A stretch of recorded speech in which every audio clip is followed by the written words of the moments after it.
How's it going, everyone? Welcome back to Manatee Gaming. In today's video, we're going to be talking about a very heated topic, debate, whatever you really want to say for it.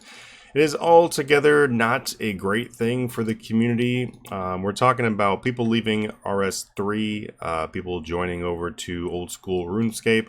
What does that mean? Is it true? Well, let's go ahead and discuss. Also, with this video, if you feel free to leave in the comments below about how you feel about this topic. This is one of the biggest topics in RuneScape right now. This is also a pretty big topic that affects everybody, so it is a pretty good one to actually pay attention to and to be kind of concerned about if you, have a concern about it.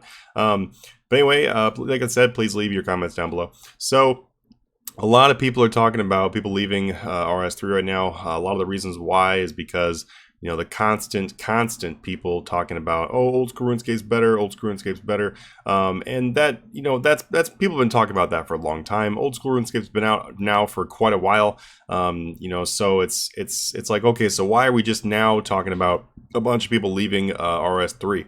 And the reason is because it actually is basically true. So it is true. There are a lot of people leaving RS3. There are a lot of people playing old school RuneScape. Jagex themselves keep on allocating resources over to old school RuneScape. So that means that there is quite a bit of content going over to old school RuneScape, and there is I don't know, it's debatable about whether we think there's enough content really coming over to RS3 as far as new content or content that people actually really enjoy. So that is like another big debate right now, is people are really worried that Jagex is spending way too much time on old school RuneScape content and not really much time on RS3 content. Something in regards to that too is that I am sure that old school RuneScape content is considerably easier to make and to pump out. So if people are like, well, there's a lot more of that content being created, well, there's a good chance that's true. And honestly, it is true. If you actually look at it, they are more active. Jagex is more active on old school RuneScape right now, especially on a community aspect. And that is something that if you follow my channel, then you probably know that I am really big on building a community, really big on trying to improve the community for RuneScape itself. And Jagex seems to put a lot of their resources into old school RuneScape. Also, just a quick note too, I'm not really beating down Jagex or anything like that. This is not an attack on them. It's just really just telling you guys how it is, if you guys have not noticed it. If you are not aware of this, then go check out the Twitters for Jagex and old school RuneScape and RuneScape, and just really compare the two games and what's actually being posted about them, and also look at where Jagex is allocating their resources, and also look at what's really happening with a lot of the updates for RuneScape 3. So RuneScape 3 has had a lot of promised updates that have been either very disappointing when they were released, or they are just being pushed back almost indefinitely, sometimes indefinitely. Bank bidders. Bank bidders was something that I don't really know if that would have been something that everyone actually would have liked to have in the game, but it was something that Jagex talked about for a long time, and then just all of a sudden dropped it. Not really getting everything else, but they have done that a couple times actually, where they've just dropped projects, and that is honestly probably the biggest mistake that they've made for that one. So removing / nerfing the wilderness a long time ago was a huge issue, and that was not great. PvP on old school RuneScape is obviously way better. Even I will 100% agree with that. I'm more of an RS3 player, just because RS3 is the game. You can't really deny that it is the game. The game has just evolved and everything in RS3 far past the old school RuneScape. That's the whole point of old school RuneScape. But there are definitely aspects of RS3 that are not as fun as the old school RuneScape, and that would be like doing PvP. So a lot of not keeping those promises is a big issue with a lot of players, including myself. I find it very frustrating that we don't get the updates that we want, or that, honestly, it's just the updates that they offer us, and then we don't see them for a very long time. But then on old school RuneScape, they seem to get all the updates they want. They seem to get great updates. They seem to get stuff that we want on RS3, but they some reason throw it on old school RuneScape. So yeah, it's just like that imbalance there is really causing frustration with a lot of players, especially players who've been playing the game for a very long time. And that is actually probably one of the biggest reasons why players are moving over to old school RuneScape, is just because of the fact of how Jagex treats the community and the updates as a whole. A lot of people are like, well, it's because people think that that's the superior game. It's not actually that because people are thinking it's the superior game. It's more about the fact that people are just sick of being disappointed by the RS3 updates.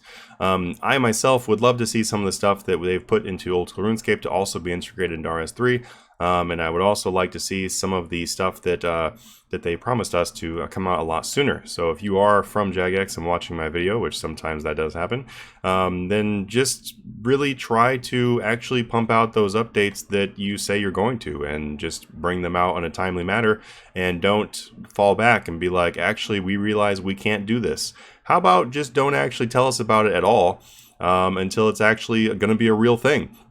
That is a big, huge mistake, and honestly, if you want my opinion on how Jagex could fix their problem with the updates, it would just simply be to do like a real company does, and that would be to only announce something that's going to be done if it's actually going to be done, and on a timely manner, which means that you're working on these projects way before they're actually announced. Jagex's big thing, I feel like, and me personally, is they like to announce and hype up an update, like they like to hype up something that we want without actually jumping on the project first. And I apologize to Jagex if that's not true and they actually are working on the project first, but I really don't believe that's the case, since they do commonly come back and be like, well, this is not actually going to come out the way we want it yet, and a bunch of other reasons as to why the updates aren't going to be on time. So it's kind of like, yeah, you know, make sure it's actually going to be possible. Make sure it's actually something that you can deliver before you do start telling us about it.